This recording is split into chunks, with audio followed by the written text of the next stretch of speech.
தனிமை தனிமையை பற்றி தான் பேச போகிறேன். என் லைஃப்பில் நான் நிறைய விஷயங்களை வந்து தனிமையில் இருந்து தான் முடிவு பண்ணியிருக்கிறேன். ஸோ அதனால் தனிமை எவ்வளோ இம்பார்ட்டன்ஸ் அப்படிங்கிறது தான் நான் இங்கே பேச போகிறேன். ஒரு ஜேர்னி பார்த்தீங்கன்னு வச்சுக்கோங்களேன், நம்ம வந்து ஃபேமிலிஸ், ஃப்ரெண்ட்ஸ் அப்படின்னு சொல்லி ஒரு மாதிரி வாழ்ந்துகிட்டே இருப்போம். ரொம்ப க்ரௌடடான ஒரு ரிலேஷன்ஷிப் இருந்துகிட்டே இருப்போம். ஒரு கட்டத்துக்கு பிறகு பார்த்திங்கன்னா அந்த ரிலேஷன்ஷிப் எல்லாம் கொஞ்சம் கொஞ்சமாக போக ஆரம்பிச்சிடுவாங்க, ஃப்ரெண்ட்ஸோ ஃபேமிலியோ.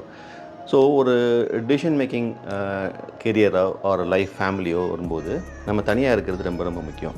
நிறைய பேர் சொன்னால் தனியாக இடத்துக்கு போக முடியாது, தனியாக இடத்துக்கு எதையும் பார்க்க போக முடியாது, எனக்கு எப்போயுமே ஆர்வம் தேவைம்பாங்க. அதே மாதிரி தனியாக நான் சிந்திக்க முடியாது, தனியாக நான் முடிவெடுக்க மாட்டேன் அப்படிம்பாங்க. ஸோ அதெல்லாம் எனக்கு தெரிஞ்சு கிட்டத்தட்ட ஒரு நல்ல ஹேபிட்டான்னு தெரியல. பட் எனக்கு என்னோடய எக்ஸ்பீரியன்ஸ் சொல்லலாம், தனிமை வந்து மிக மிக மிக மிக முக்கியமானது. தனிமை வந்து நிறைய விஷயங்களை உங்களுக்கு டீச் பண்ணும். உங்களை நீங்களே இன்ட்ரடியூஸ் பண்ணிக்கலாம், உங்களுக்கு நீங்களே ஒரு ஸ்பேஸ் கொடுத்துக்கலாம்.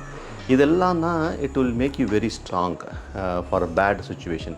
ஒரு பேட் டைம் வந்துச்சுமாங்களா, ஒரு பேட் டைமை நீங்கள் ஹேண்டில் பண்ணணும் அப்படின்னா ஒரு மனிதன் வந்து தனிமையில் தன்னை நிலைநிறுத்திக்க தெரியணும், தனிமையில் இருக்க தெரியணும். ஸோ தனிமையான ஒரு டயத்தை நீங்கள் எப்போயுமே பாருங்கள். கண்டினியூஸாக நான் சொல்கிறேன், இது வந்து ஒருத்தருக்கு என்னால் முடிவு எடுக்க முடியல, என்னால் ரைட்டான டிசிஷன் எடுக்க முடியல, நான் செய்கிறது எல்லாமே தப்பாக போகுது, இது வந்து ஒரு பேட் டைமில் வந்து என்னால் சக்ஸஸ்ஃபுல்லாக இருக்க முடியல. பேட் டைமில் யாராலையும் சக்ஸஸ்ஃபுல்லாக இருக்க முடியாது. பட் பேட் டைமில் நீங்கள் வந்து ஃபெயிலியர் ஆகாமல் இருக்கலாம். எப்படின்னா அப்படி நியூட்ரலாக இருந்துடலாம். அதுக்கு நான் ஒன்று ஹார்ட் ஒர்க் பண்ண சொல்லுவாங்க, இன்னொன்று வந்து டிசிஷன்ஸ், ரைட் டிசிஷன்ஸ். பேட் டைம்லேயே you can take right decisions. எப்போ அப்படின்னா நீங்கள் தனியாக இருந்து தனியாக உங்களை பார்க்கும்போது, உங்கள் பிரச்சனையை நீங்கள் அசஸ் பண்ணும்போது மட்டும்தான் வந்து நீங்கள் பண்ண முடியும். இது வந்து ஒரு டைப் ஆஃப் நம்ம ஊரில் என்ன சொல்லிடுவாங்க அப்படின்னா, இது சைக்கோ டைப் அப்படின்னு சொல்லுவாங்க. ஒரு தனியாக ஒருத்தன் இருக்கிறான், தனியாக இடத்துக்கு போகிறான், தனியாகவே தன்னை பார்த்துக்கிறான் அப்படின்னா இவன் ரொம்ப சைக்கோமாக இருக்காம்பாங்க. அதெல்லாம் ஓகே தான், சைக்கோக்கள் தான் இங்கே ரொம்ப ரொம்ப இம்பார்ட்டண்ட்டு. அந்த மாதிரி ஒரு மனநிலை உங்களுக்கு க்ரியேட் பண்ணும்போது தான் எவ்வளோ பெரிய விஷயத்தையும் தனிமையாக இருந்து எதிர்த்து நீங்கள் செய்ய முடியும். ஒரு இன்டெலெக்சுவல் எல்லாமே எங்கேருந்து வருவாங்கன்னா, தன்னை தனியாக தனிமைப்படுத்தி கொண்டு தனக்கு தானே டயத்தை ஸ்பெண்ட் பண்ணும்போது மட்டும்தான் இதெல்லாம் பண்ண முடியும். அது இல்லை அப்படின்னா ரொம்ப கஷ்டம். ஸோ அதனால் தனிமையில் வந்து உங்களை நீங்கள் இருக்க கற்றுக்குங்க. ஒரு வீக்கெண்டோ இல்லை ஒரு டேவோ, ஃபுல் டேவோ நீங்கள் தனியாக இருக்கணும் அப்படிங்கிறத வந்து பெரிய பாரமாக நினைக்காதீங்க. அது வந்து ஒரு கிஃப்டட்.